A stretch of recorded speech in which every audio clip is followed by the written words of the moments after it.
अस्सलामु अलैकुम दोस्तों, पेश खिदमत है एक नवाब की पुरइसरार तिलस्माती दुनिया की आप बीती एपिसोड नंबर 56। मैंने कॉल बुक कराकर अपने हेड क्वार्टर को फ़ोन किया और इंस्पेक्टर विलकाकस को मुख्तसरन रिपोर्ट दी।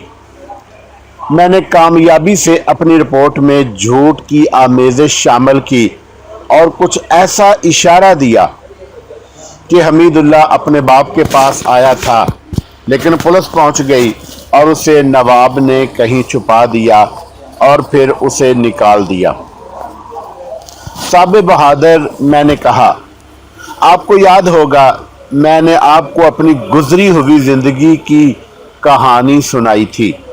मैंने बताया था कि इस नवाब ने मुझे और अपनी एक जवान बेगम को अपने बनाए हुए कैद खाने में बंद कर दिया था।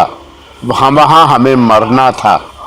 नवाब ने एक औरत और 2 आदमियों को परसों उसी कैद खाने में भेजा है। ये कल रात का वाक़या है। मेरा ख्याल है कि उनका जुर्म ये है कि उन्होंने हमीदुल्लाह के खिलाफ मुखबरी की होगी। साबिर बहादुर, उन तीनों को बचाना बहुत ज़रूरी है।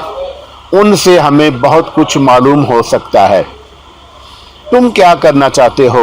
इंस्पेक्टर विलकाकस ने पूछा। क्या बेहतर समझते हो? मैं उस खुफिया कैद खाने पर छापा मारना चाहता हूँ, मैंने जवाब दिया। मुझे इजाज़त दें कि मैं जिस तरह बेहतर समझूं छापा मारूं और सब इंस्पेक्टर सूफी अजमतुल्लाह से नफरी ले लूं। उसने मुझे इजाज़त दे दी और ये भी कहा कि मुझे किसी और मदद की ज़रूरत हो तो मैं फ़ौरन फ़ोन करूं। मैंने अपनी गुजरी हुई ज़िंदगी की कहानी 4 अंग्रेज़ अफसरों को सुनाई थी। ये उस वक़्त की बात है जब मुझे पुलिस में भर्ती किया गया था। उनमें दो एसपी, एक डीएसपी और एक इंस्पेक्टर विलकाकस था। मैंने नवाब के उस कैद खाने का जिक्र उस उम्मीद से पूरी तफसील से किया था कि ये चौंक उठेंगे और उसी वक्त वहाँ छापा मारने का हुक्म देंगे और नवाब को कत्ल के जुर्म में गिरफ्तार कर लेंगे, लेकिन उन्होंने परवाह ही नहीं की। एसपी मेडोज, जो दहशत गर्दों के हाथों कत्ल हो गया था, उस कैद खाने का जिक्र सुनकर हंस पड़ा था। हिंदुस्तानियों का दिमाग दुरुस्त करने का इससे बेहतर तरीका और कोई नहीं हो सकता, एसपी मेडोज ने कहा था। ये नवाब और महाराजे बहुत अच्छा काम कर रहे हैं। उस डीएसपी ने भी, जिसने मुझे ताजे डाकू के घर से पकड़ा और पुलिस में भर्ती करा दिया था, उस कैद खाने के मुतल्लिक राय दी थी। ये नवाब का रियासती मामला है, उसने कहा था। राजे, महाराजे और नवाब ताजे बरतानिया के वफादार हैं। हम उनकी वफादारी और खिदमात को नहीं भूल सकते। तुम अभी बच्चे हो, इन मामलों को तो अभी नहीं समझ सकते। मैं वाकई इन मामलों को नहीं समझ सकता था, लेकिन मैं समझना ज़रूर चाहता था। एक इंसान जो खुद अंग्रेज़ की राय में से था, इंसानों का कत्ल बना हुआ था और उससे बात पुरस करने वाला कोई ना था। मैं जब ट्रेनिंग के बाद स्पेशल ब्रांच में आया तो इंस्पेक्टर विलकाकस के साथ कुछ बेतकल्फ़ी पैदा हो गई। किसी हिंदुस्तानी मातहत के साथ अंग्रेज़ अफसर की बेतकल्फ़ी इतनी सी होती थी कि काम से हटकर साबिर बहादुर कोई बात सुन लिया करता था, वरना अंग्रेज़ अफसर अपने बराबर के ओहदे के हिंदुस्तानी अफसर को अपना चपरासी समझा करता था। मैंने जब 1-2 कारनामे दिखाए तो इंस्पेक्टर विलकाकस ने मुझे और सुल्तान अहमद को इस काबिल समझा कि कभी कभी हमारे साथ गपशप लगा लिया करता था। एक रोज़ उस खुश गपियों के मूड में देखकर मैंने नवाब के कैद खाने का जिक्र किया और पूछा कि वो कौन से कानून के तहत जिसे चाहता है उस कैद खाने में फिंकवा देता है। मैंने वहाँ कई खोपड़ियाँ और हड्डियाँ देखी थी। मैंने कहा था, दीवारों पर गिद्ध बैठे रहते हैं। आपकी हुकूमत का इंसाफ बहुत मशहूर है, मगर मैं उसे इंसाफ नहीं समझता। कि एक आदमी जिसकी चाहे जान ले ले। सिर्फ ये नवाब ही नहीं, तुम किसी भी नवाब, राजे या महाराजा के यहाँ चले जाओ, वहाँ इंसानों को कत्ल होता देखोगे, विल्काक्स ने कहा था। हर एक के तरीके मुख्तलिफ हैं। उनमें से बाद ने उसी नवाब जैसे कैद खाने बनाए हुए हैं।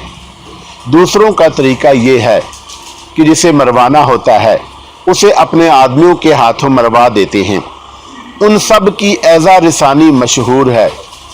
किसी को बेरोजगार करके उसे भिखारी बना देना उनके लिए मामूली सज़ा है।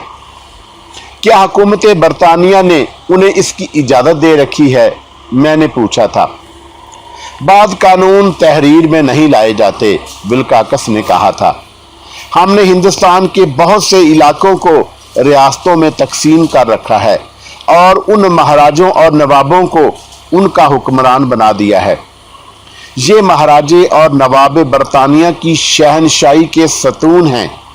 ये अपनी रियाया के पेट काटते हैं और बरतानिया का खजाना भरते हैं। उन्होंने अपने खजाने भी भरने होते हैं, इसलिए ये फिरौन बने रहते हैं। हमने अपनी इमारत को मजबूती से खड़ा रखना है। हम उनमें से किसी एक सतून को भी नहीं गिरा सकते। हम उनकी खिदमात देखते हैं। वो मुझे और सुल्तान अहमद को ये फ़लसफ़ा इस तरह समझा रहा था जैसे हम बिल्कुल जाहल और गंवार हैं, और वह ऐसी बात कर रहा था जो आसमान से उतरी थी। उस वक़्त तक मैंने हिंदुस्तानी रियासतों और अंग्रेज़ों की बादशाही पर कभी गौर नहीं किया था। एक अंग्रेज़ ने जब ये बातें की तो मैंने अपने वजूद में लर्ज़ा सा महसूस किया। ज़्यादा गहराई में तो फिर भी ना जा सका, लेकिन ये एहसास ज़रूर पैदा हुआ कि इंसान पर इंसान का इतना जुल्म, दरिंदगी और वहशीपन है। अगर किसी वक़्त किसी नवाब या महाराजे का इस किस्म का कैद खाना पकड़ा गया तो उसे फ़ौरन गिरफ्तार नहीं कर लिया जाएगा, बल्कि ये देखा जाएगा कि इतने इंसानों को कत्ल करके उस रियासती हुक्मरान ने शहनशाह बरतानिया को कितना फ़ायदा पहुंचाया है और उसने हिंदुस्तान में हमारी हुकूमत को कितना मजबूत किया है, समझने की कोशिश करो, विल्काक्स ने कहा। तुमने सिर्फ उस नवाब को देखा है, ये तो मामूली सा नवाब है। इसकी रियासत इतनी छोटी है कि हम रियासत समझते ही नहीं। बड़े नवाबों और महाराजों की रियासतों में जाकर देखो, ये तो बहुत बड़े हैं। जागीरदारों को देख लो, उन्हें शहनशाह बरतानिया की वफादारी के सिले में जागीरें दी गई हैं। वो मुस्कुराया और कहने लगा, हिंदुस्तान के सियासी लीडर उन्हें अपने मुल्क के गद्दार कहते हैं। हम उन्हें अपने मुल्क और अपने लोगों से गद्दारी का इनाम देते हैं। ये जागीरदार भी अपने अपने इलाके में फिरौन बन जाते हैं। उनके बगैर कोई हुकूमत नहीं चल सकती। रुपया पैसा उनके पास होता है, लोगों पर उनका असर और रोब होता है। हमें रुपये पैसे की ज़रूरत होती है तो उनसे ले लेते हैं। फौज में भर्ती की ज़रूरत होती है तो भर्ती भी उनसे ले लेते हैं। इंस्पेक्टर विल्काक्स ने तो हमें बड़ा लंबा लेक्चर दे डाला था जिसने मेरे ख्यालों में हलचल मचा दी थी, लेकिन अंग्रेज़ों की नौकरी ने उस हलचल पर काबू पा लिया था। आज जब वो वक़्त इतनी दूर चला गया है कि उस तक मेरी आवाज़ नहीं पहुंच सकती, मुझे एक अंग्रेज़ की बातें याद आ रही हैं। उसने कहा था कि नवाबों और जागीरदारों के बगैर कोई हुकूमत नहीं चल सकती। मैं आज अपने मुल्क में देख रहा हूँ कि हमारे निज़ाम हुकूमत की बुनियादों में अंग्रेज़ों की शहनशाही का फ़लसफ़ा रचा हुआ है। पाकिस्तान जागीरदारों और वडेरों के कब्ज़े में है। वो असम्बलियों में हों या अपने घरों में बैठे हुए हों, हुकूमत उन्हीं की होती है और कानून उन्हीं के हाथों में होता है। मैं ऐनी शाहिद हूँ और मैं गवाही देता हूँ कि अंग्रेज़ राज में इंसाफ था। अंग्रेज़ी कानून किसी मुजरम को नहीं बख्शता था, लेकिन इस राज में भी महाराजे और नवाब और जागीरदार मौजूद थे जो कानून को अपने हाथ में ले लेते थे। इंसाफ सिर्फ इस्लाम में था, जिसकी निगाह में मोहताज व गनी एक थे। कानून खलीफा के लिए भी, उमरा के लिए भी और एक अदना फर्द के लिए भी एक जैसा था। लेकिन आगे चलकर हुक्मरानी के उम्मीदवारों ने इस्लामी कानून को ही नहीं, इस्लाम को ही अपने हाथ में ले लिया और उसमें से इंसाफ को निकाल कर अलग फेंक दिया। हमने अंग्रेज़ों से लड़कर आज़ादी तो ले ली कि हम मुसलमान हैं, हम दारुल इस्लाम बनाएंगे, मगर आज़ादी मिली और इस्लाम के नाम पर हुकूमतों के बाद हुकूमतें आने लगी तो पता चला कि अंग्रेज़ अपने नवाब, नवाबजादे, जागीरदार, सरदार, खान और मलक पीछे छोड़ गया है, जिन्होंने अपने अपने इलाकों को अपनी अपनी रियासतें बना रखा है और वहां जाकर कानून खोखला हो जाता है। मैं कहाँ बह गया हूँ, बूढ़ा तो हो गया हूँ, लेकिन ऐसा नहीं कि इधर उधर की हाँकने लगूं और जुबान पर काबू ही ना रहे, मगर आज भटक गया हूँ। बात ही कुछ ऐसी चल निकली है कि मैं अपने आप को परेशान नहीं करना चाहता। आप मेरे पास कहानी सुनने बैठे थे, हिम्मतन गोश थे, और मैंने आज़ादी और गुलामी का, इंसाफ और बेइंसाफी का और इस्लामी अदल का फ़लसफ़ा छेड़ दिया है।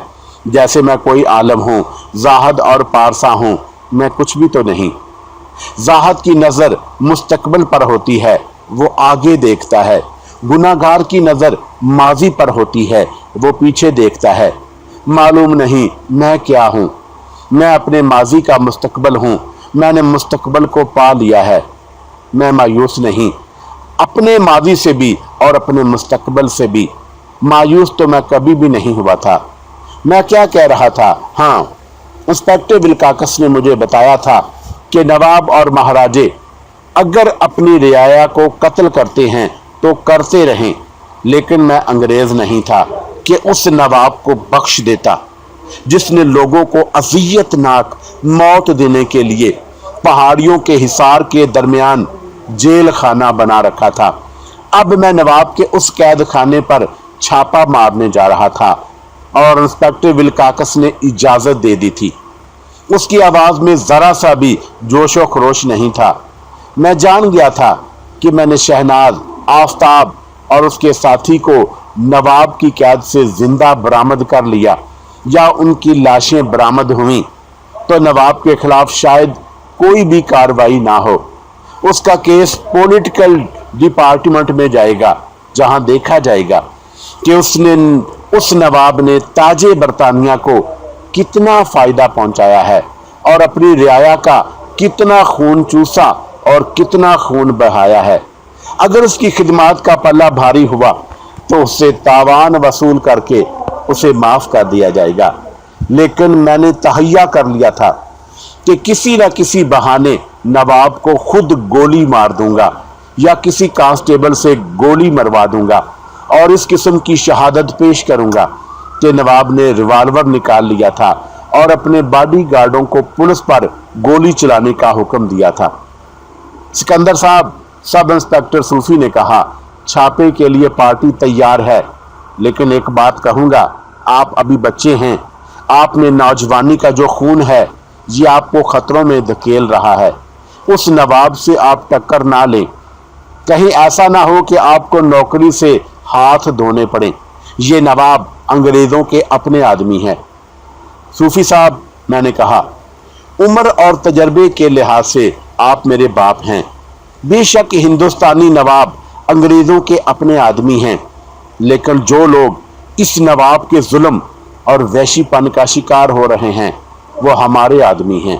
हमें बहुत जल्द वहां पहुंचना है। सूफी साहब, नवाब ने एक औरत को अपने कैद खाने में बंद कर रखा है।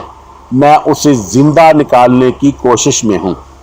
मैं नवाब को गिरफ्तार करूंगा, फिर अंग्रेज जाने और नवाब जाने। सूफी साहब, अगर इस कार्रवाई में मेरी नौकरी चली गई तो सिकंदर डाकू का नाम सारा हिंदुस्तान सुनेगा और उसकी शोहरत और वहशत इंग्लिस्तान तक पहुंचेगी।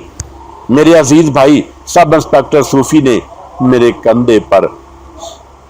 कंधे पर हाथ रखकर कहा, अब तो आपको छापा मारना ही पड़ेगा, क्योंकि आप अपने हेडक्वार्टर से इजाजत ले चुके हैं। लेकिन जज्बात से ना सोचें, डाकू तो आप बन जाएंगे। आपकी शोहरत और दहशत समुंदर पार वलायत तक भी पहुंच जाएगी, लेकिन आप हर वक्त गिरफ्तारी और सजाए मौत की दहशत तारी रहेगी। फिर मैं दहशतगर्द बनूंगा, मैंने कहा। टेररिस्ट बनकर अंग्रेजों का और नवाबों का खून बहाता रहूंगा। पहले वो काम कर लें जिसकी आपने इजाजत ली है, सब इंस्पेक्टर सूफी ने कहा। फिर देखेंगे क्या होता है। मैं वाकई जज्बात के गलबे में आ गया था। मैंने जज्बात को झटक डाला और सब इंस्पेक्टर सूफी के साथ दफ्तर से निकला। छापामार पार्टी तैयार खड़ी थी। सबके पास राइफलें थी, हथकड़ियां भी थी। बरामदगी के गवाहों की जरूरत थी। 2 आदमियों का बंदोबस्त सब इंस्पेक्टर सूफी ने कर दिया।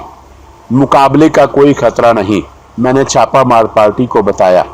वो एक वीरान इलाके में जेल की शक्ल का अहाता है। उसके बाद 2 या 4 आदमी पहरे पर घूमते फिरते रहते हैं। उन्हें हिरासत में लेना है और फिर उस अहाते के दरवाजे का ताला तोड़कर अंदर जाना है। मुकाबले का कोई खतरा तो नहीं, लेकिन वो अहाता नवाब का है। हो सकता है कि मुकाबला हो जाए। मैंने उस पार्टी को तमाम हदायत दे दी और हम चल पड़े। मुझे खतरा ये नजर आ रहा था कि नवाब ने शहनाज, आफताब और उसके साथी को वहां से निकाल दिया होगा और हो सकता है उन्हें कत्ल करा दिया हो। हम दूर का चक्कर काटकर उस तरफ गए जिधर वो कैद खाना था। कैद खाना पहाड़ियों में छुपा हुआ था।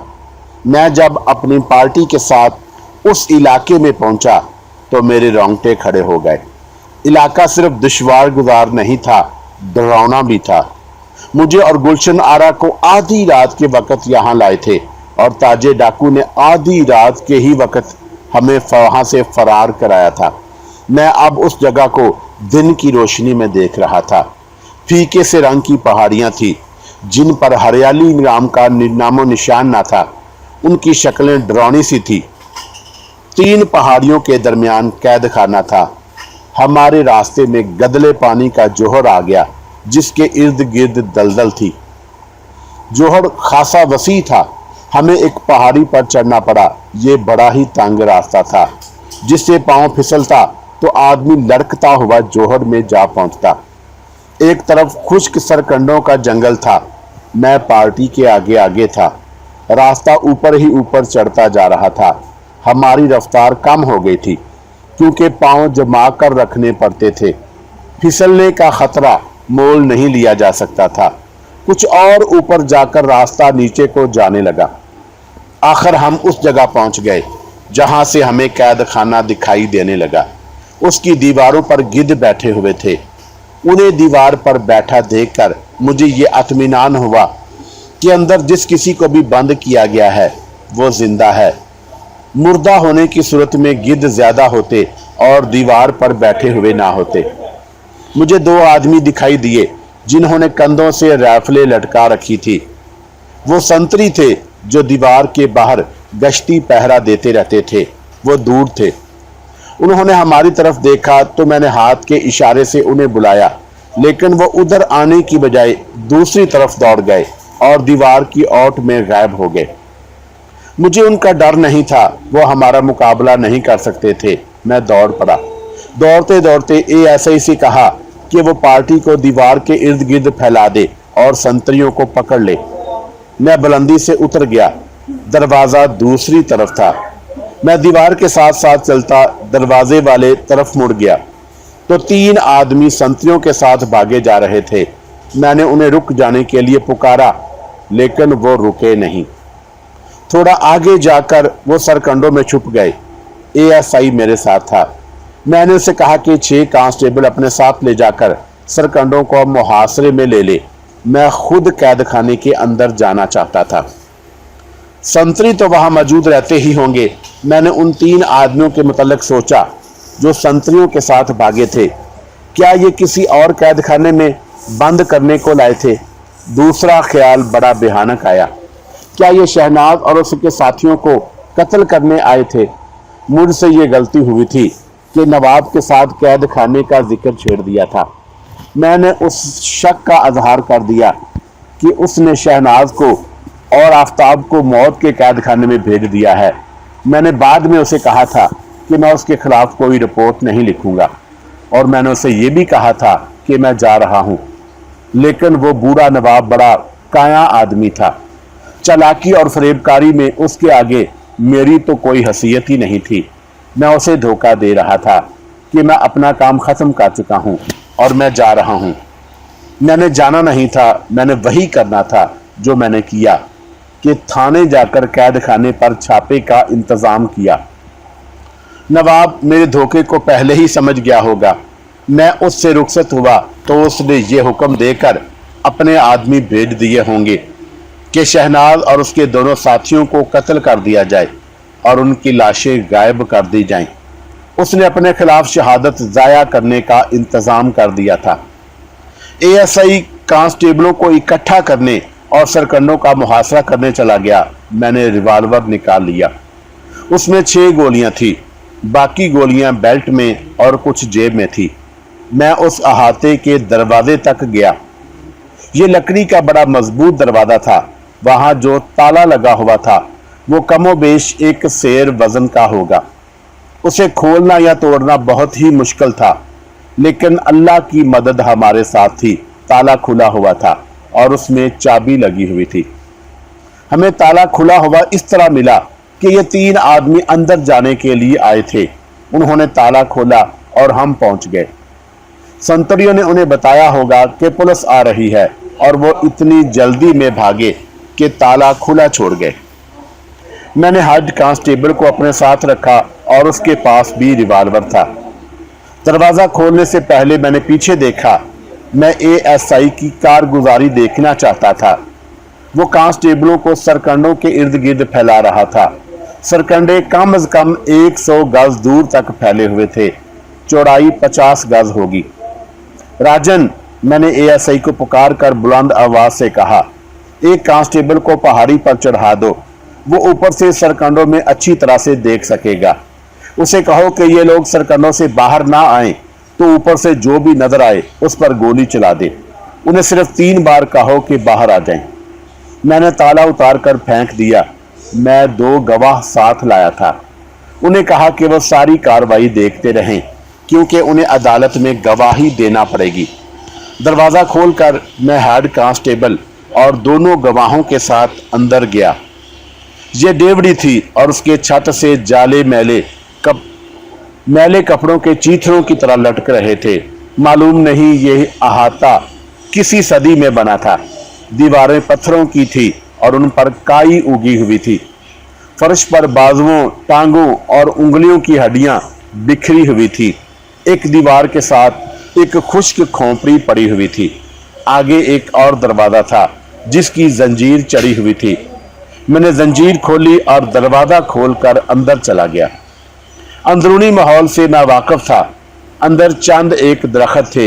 एक तरफ छप्पर बना हुआ था। मुझे सबसे पहले शहनाज नजर आई। वो छप्पर के नीचे एक सतून के साथ बैठे पीठ लगाए बैठी थी। ये लकड़ी का सतून था। शहनाज का सर एक तरफ ढलका हुआ था। इस कैद खाने में आए उसे 40 घंटों से ज्यादा वक्त गुजर गया था। उसके दोनों साथी भी नजर आ गए। वो एक दीवार के साथ लगे बैठे। मुझे तो वो जानते ही नहीं थे। शायद उन्होंने मुझे उस वक्त देखा होगा जब मैं महल के अहाते में तफ्तीश करता फिर रहा था, और अब एक बावर्दी हेड कांस्टेबल को और 2 और आदमियों को मेरे साथ देखकर वो मुझे मौत का फरिश्ता समझे होंगे। मैं शहनाज तक दौड़कर पहुंचा। उसे कंधों से पकड़कर हिलाया। उसका सर यूं हिला जैसे गर्दन आधी से ज्यादा कटी हुई हो। उस पर गशी तारी थी। 40 घंटों से ज्यादा वक्त हो गया था। उसे खाने पीने को कुछ नहीं मिला था। ऊपर मौत का खौफ था और उस अजियत नाकफियत में प्यास ज्यादा लगती थी। खौफ जिस्म की नमी चूस लेता है। मैं यहाँ इसी हालत में रह चुका था। गुलशन आरा भी थी। मैं मर्द था और मैंने मौत को ज़हनी तौर पर कबूल कर लिया था, लेकिन गुलशन आरा की हालत बड़ी जल्दी बिगड़ गई थी। مجھے اپنی ایک غلطی کا احساس ہوا۔ میں نے سوچا ہی نہیں تھا کہ یہاں حالت گشی تک پہنچی ہوئی ہوگی۔ میں پانی ساتھ نہیں لایا تھا۔ ہیڈ کانسٹیبل سے کہا کہ دوڑ کر باہر جائے اور دیکھے کوئی کانسٹیبل اپنے ساتھ پانی لایا ہوگا۔ ہیڈ کانسٹیبل دوڑا گیا۔ میں نے زمین پر بیٹھ کر شہناز کا سر اپنے زانوں پر رکھ لیا اور اس کے چہرے پر موت کی سفیدی آ گئی تھی۔ پہلے میری بات سن لو، مجھے کسی کی آواز سنائی دی۔